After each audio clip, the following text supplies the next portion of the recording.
Olá, ouvintes do podcast de Viagem Mari pelo Mundo. Sejam bem-vindos a mais um episódio. Eu sou a Andrea e junto com a Mari e a Ana Paula, trazemos dicas, experiências e histórias de viagem para inspirar e ajudar nos seus planos de conhecer o mundo.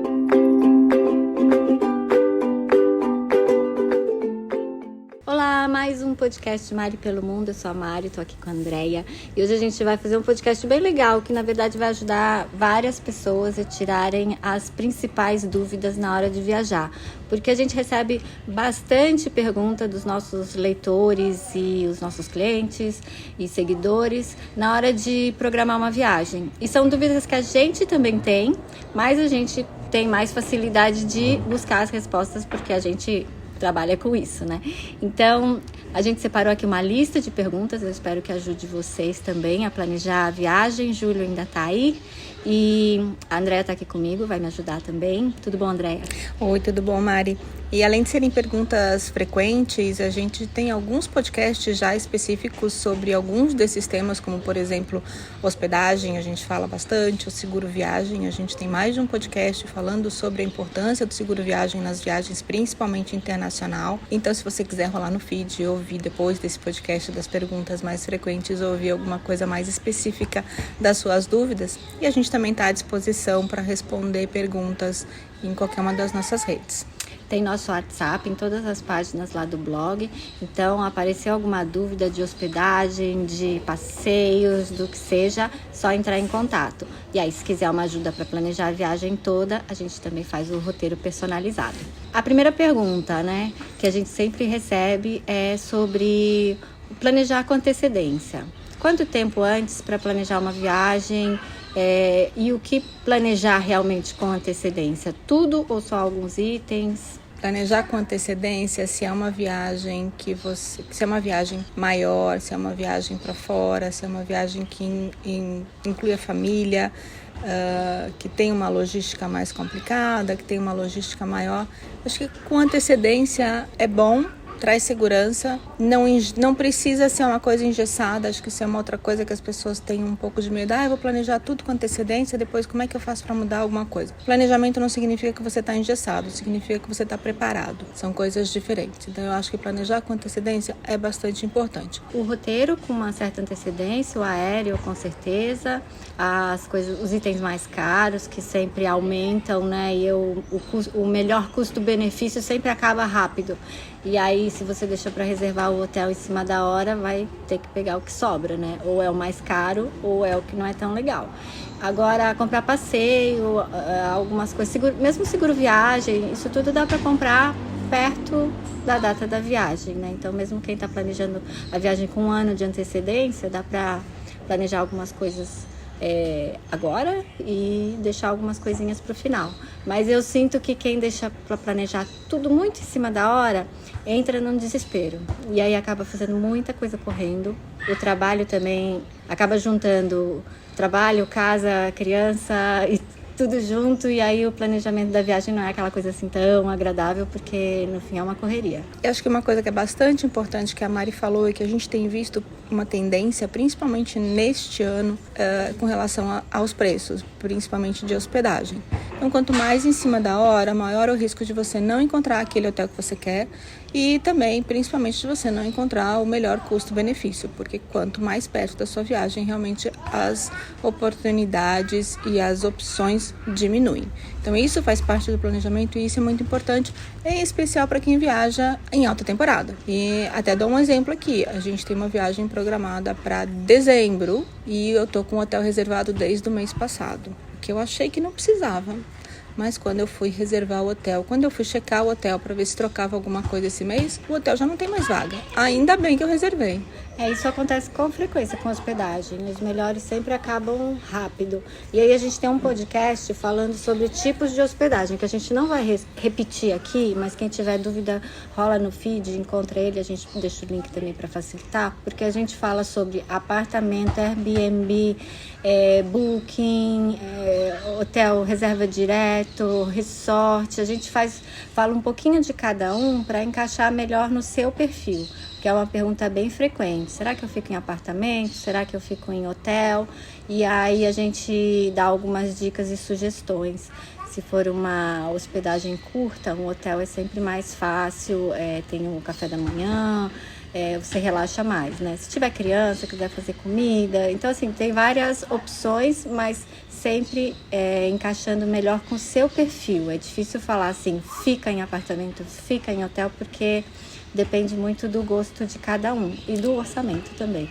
Até mesmo a localização do hotel é muito importante e a gente tem que sempre considerar o custo-benefício dessa localização. É claro que hotéis mais bem localizados e próximos dos centros, dos pontos turísticos, são hotéis mais caros.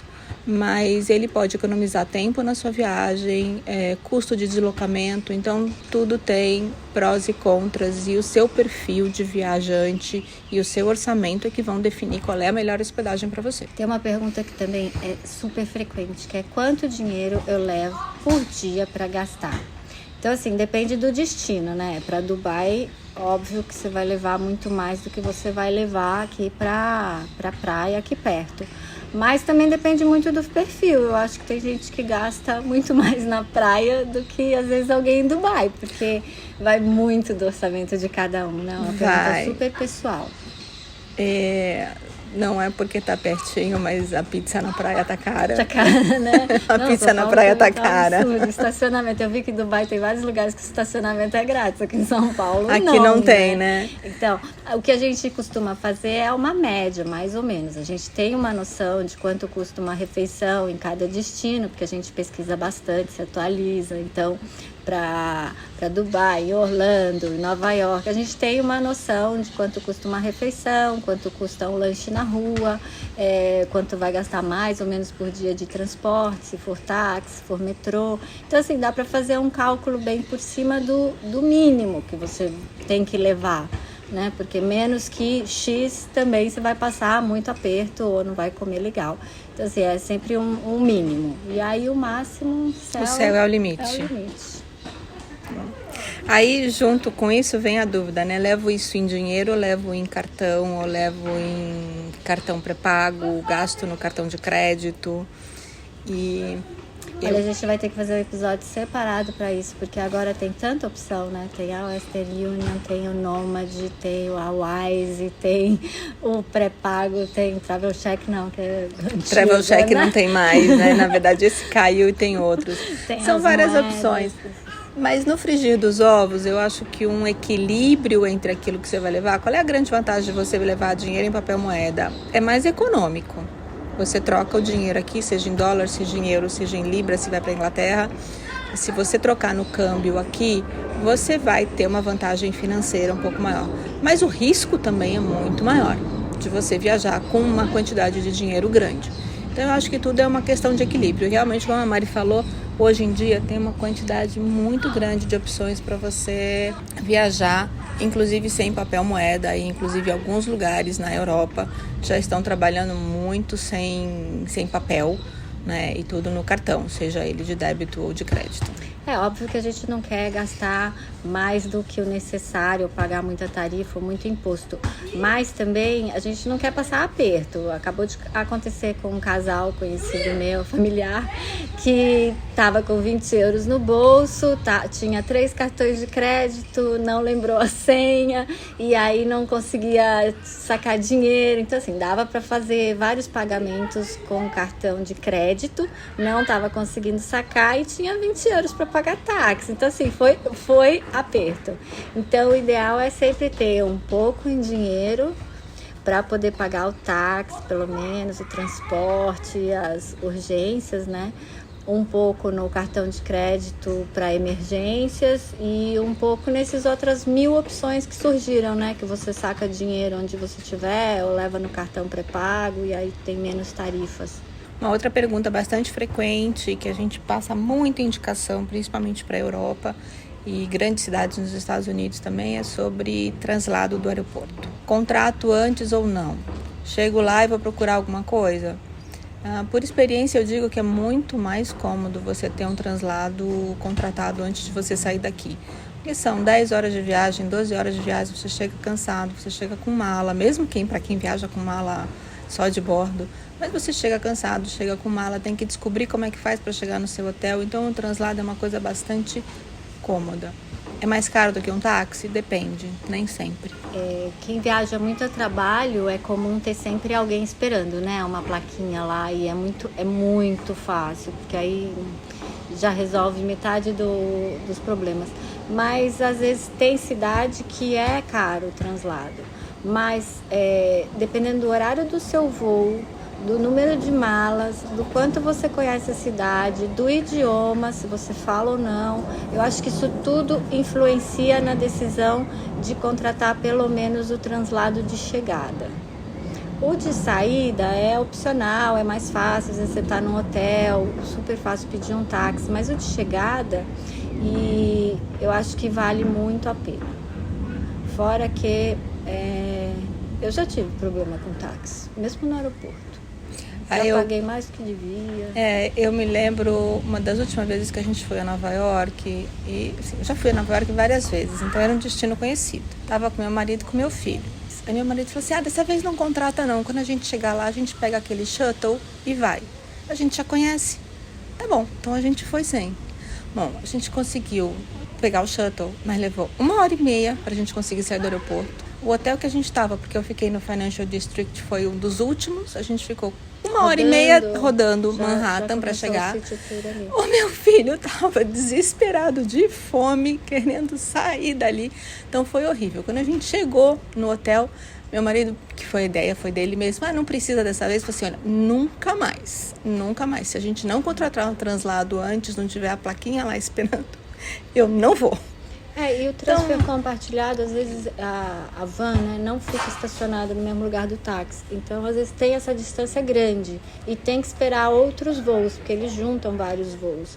É uma opção mais em conta, é uma opção segura, né? Mas tem todas essas questões. Então, assim, o principal seria um transfer privativo, conforto, plaquinha esperando, um valor um pouco mais caro, mas que vale a pena, principalmente horário, crianças, coisas todas. Depois um transfer compartilhado, que aí você já vai realmente pagar um valor fixo e vai chegar no seu hotel.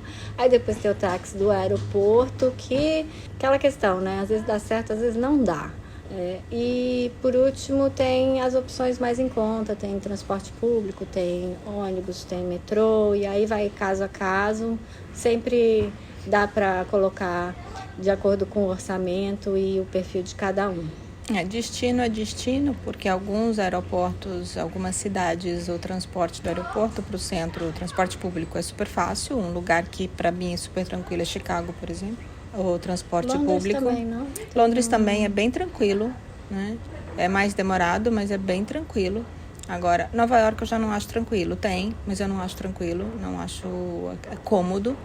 E tem outros exemplos. Tem lugar que vale a pena se estiver sozinho, o transporte público. Agora, se tiver de 2, 3, 4 pessoas, às vezes sai o mesmo valor que um táxi ou que Isso é outra coisa para ser considerada também, bem importante. Então, é uma questão de dar uma pesquisada, dependendo do destino para onde você vai, mas sempre considerar que quando você está chegando no destino, em especial quando você não conhece, que vale a pena o investimento numa comodidade e conforto para você realmente chegar no seu destino, deixar a sua mala no hotel e aí começar a aproveitar a viagem.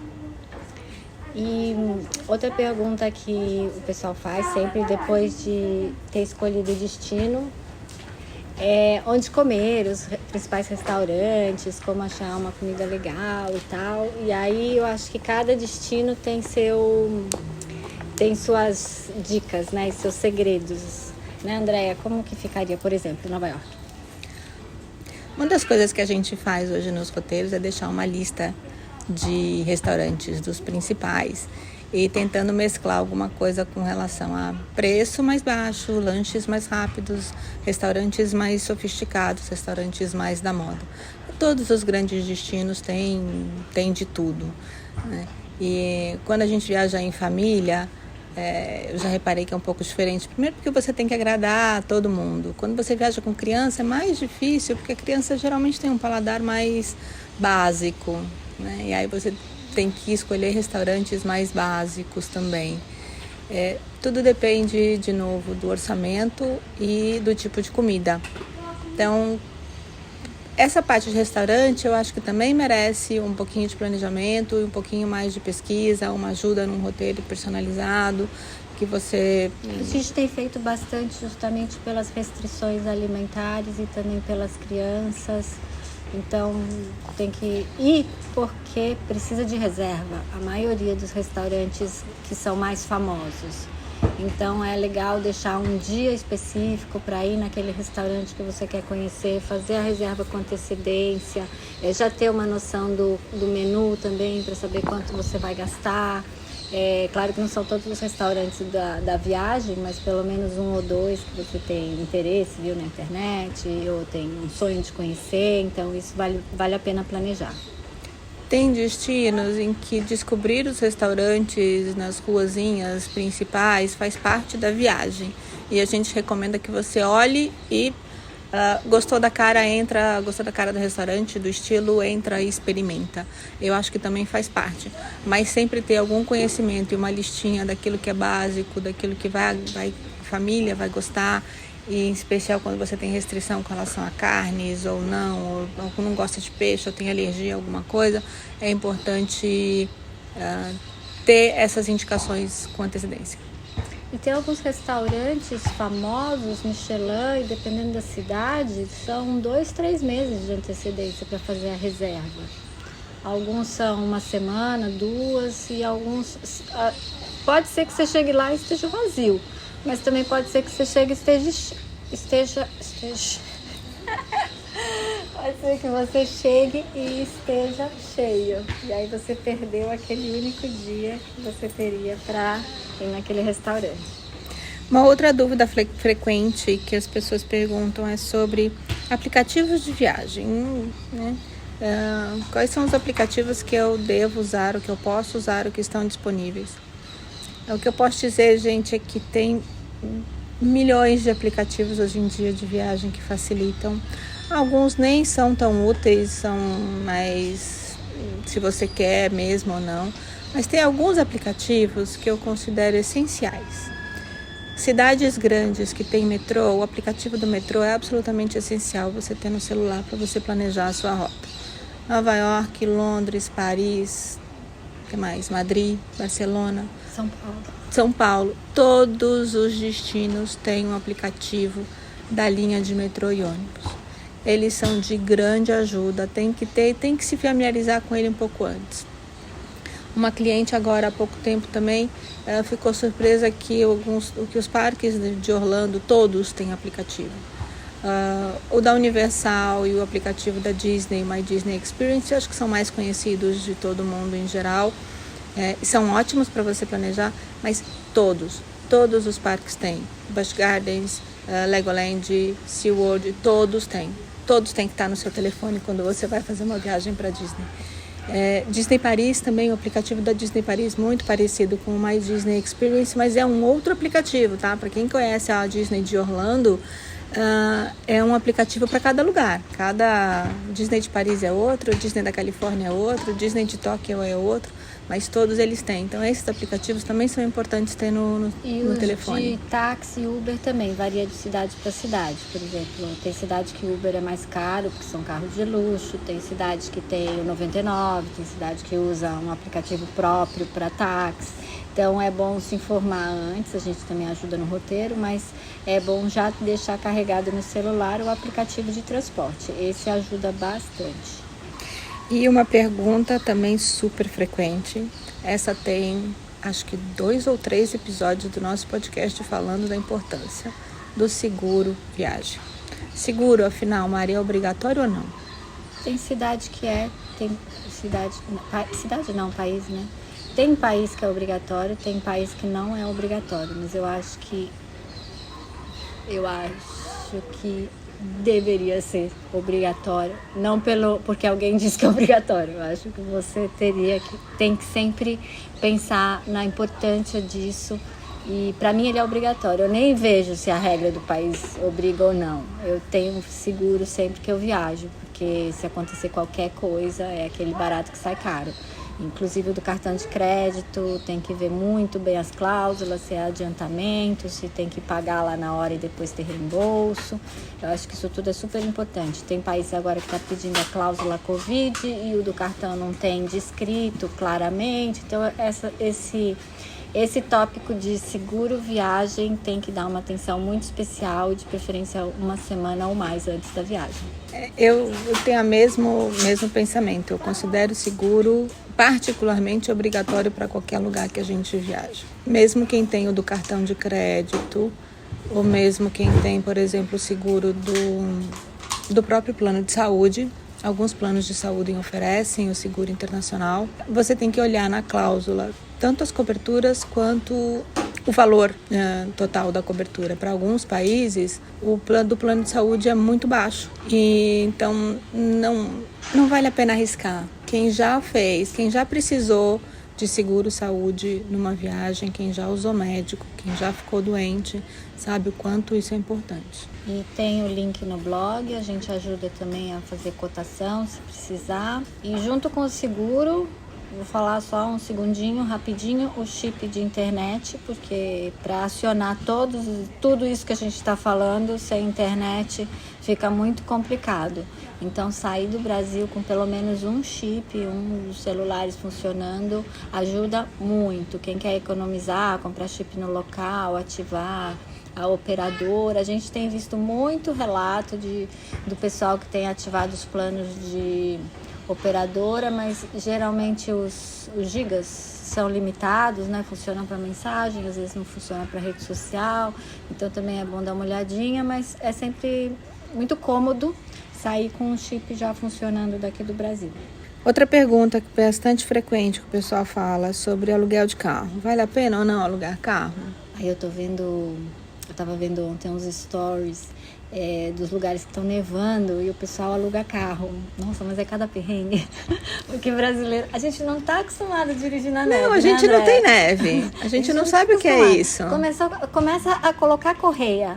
Eu não faço a menor ideia como é que coloca aquelas correntes. Eu também não tenho nem ideia. E olha que eu já morei em país com neve. Mas a locadora tem que alugar com corrente. Não, então, se a locadora me der uma corrente, faço o quê? O que eu faço com a corrente? Então, assim, tem todo um esquema. Eu acho que alugar carro é muito prático para quem dirige bastante, para quem é super tranquilo em dirigir, para quem é muito atencioso, porque as leis mudam e tem multa em todo lugar e hoje tudo conectado, as multas chegam. E tem essa questão do clima também. Tá calor, é legal, o carro é bem cômodo, mas na neve é muito complicado. Outra coisa que é complicado também é onde estacionar. Eu tenho até uma história engraçada. Essa, na verdade, não é de aluguel de carro, mas é o meu irmão que mora fora. Ele um dia saiu para passear com a minha irmã que estava visitando. Deixou o carro estacionado, não sabia que era proibido, porque eles foram para uma outra cidade, que não era a cidade dele, e o carro dele foi guinchado. Ele não imaginou se fosse carro alugado. Não, mas foi um perrengue. Eles levaram umas 5, 6 horas para pegar o carro do meu irmão de volta, ainda pagaram uma multa de 150 euros. Foi um horror. Então você não sabe onde estacionar. Na Inglaterra, que é outra mão. Tem Nunca gente tive que aluga coragem. sem saber, tem gente que aluga pela experiência. Assim, depende muito de destino. Eu acho que é muito legal você fazer uma viagem de carro para quem gosta de dirigir nos Estados Unidos, fora das grandes cidades. Não relaxa muito, né? É o que tem que estacionar, é o que tem que ficar sempre prestando atenção. Você tem que prestar atenção, aquela história de... Mas é legal. A gente tem um episódio falando sobre motorhome. E aí também é uma dúvida que a gente tinha, né? Alugar um motorhome pela primeira vez, será que a gente consegue dirigir? Mas aí, como eles têm uma instrução, faz todo um preparativo, tem os mapinhas, as estradas certas, então é uma coisa bem legal. Ele não circula muito fácil dentro da cidade, mas aí você estaciona nos lugares certos e faz turista pelo centro, como todo mundo. Então também é uma opção legal. E o carro eu acho que também dá para fazer isso. Você pode alugar ele para ir de uma cidade a outra e dentro da cidade você deixa ele quietinho lá e faz os passeios. Principalmente nas cidades grandes em que a locomoção é fácil e faz parte do passeio. Eu vejo nos grupos muita gente falando, é super tranquilo o carro, mas eu cheguei lá e não tinha onde estacionar. E é uma questão. Quando você aluga carro, uma das coisas que é importante ver é se você tem estacionamento no hotel onde você vai ficar. E quanto custa esse estacionamento, que geralmente ele é pago à parte. Aí na França tinha um hotel que falava, tem estacionamento 17 euros por dia. Aí a gente chegou e cadê o estacionamento? Onde para o carro? Cadê a porta da garagem? Nossa, era 3 ruas para baixo. E era no 5º andar. E aí subia num elevador, mas umas vagas minúsculas. Aquilo ali era uma tortura. Cada vez que eu pensava, vamos pegar o carro? Não vamos pegar o carro, deixa ele quieto lá. Então tem cidadezinha que o carro assim é pra ficar paradinho lá, pra usar só quando for realmente necessário. Agora, para quem gosta de dirigir, fazer uma road trip, tanto nos Estados Unidos quanto na Europa, é gostoso. Ai, maravilhoso. Então, E pega um carro bom, 4x4. É maravilhoso. E vai. Pelo Brasil também é gostoso. Pela Argentina também. Dica que eu tô vendo em todos os lugares, não deixar coisa de valor no carro, porque o pessoal sabe que é carro alugado, deixa parado na rua, tem muito roubo. E não só na rua, nos estacionamentos de shopping também. Nunca deixe nada de valor no carro. A última pergunta aqui para encerrar o podcast de hoje, embora sejam muitas perguntas, é mala de viagem.